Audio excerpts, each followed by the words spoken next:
ప్రచారానికి రమ్మంటే కాంగ్రెస్ లో పోతున్నాం, టీఆర్ఎస్ లో కూడా నేను చెప్తాను. అంతే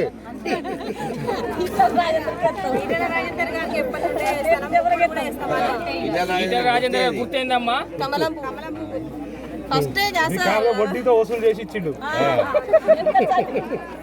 ఇంటికి వచ్చి మరి ఇంటికి వచ్చి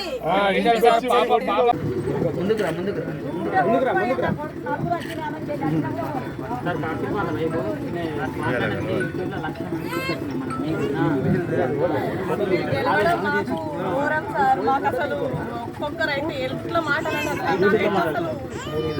నిద్ర పట్టలే సార్. అసలు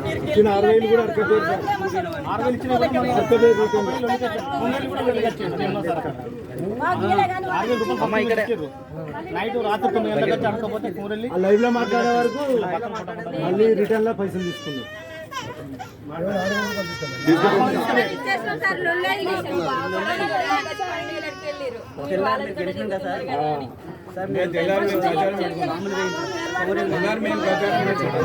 బాగా మాట్లాడారు వీడియోలో.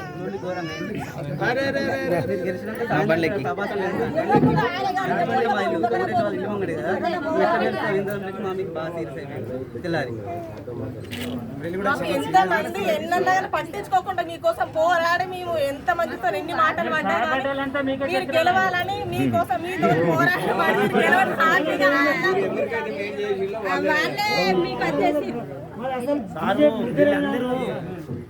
వీళ్ళందరినీ దగ్గరికి వస్తానంటే సారే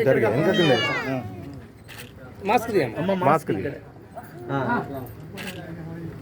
ఓకే. మమ్మల్ని అసలు మర్చిపోవద్దు సార్. మేము బస్సు పెట్టన్నాం, మేము పోతాం డైరెక్ట్. మిమ్మల్ని కలిసాం సార్, గెలిచిన తర్వాత సార్ని ఖచ్చితంగా వెళ్దామని అనుకున్నాం సార్. మేము అశోక్ మామయ్యతో మాట్లాడినాం. పెట్టమంటే సారే ఇక్కడికి వస్తాడు వద్దు అని అన్నాడు. సార్ కూడా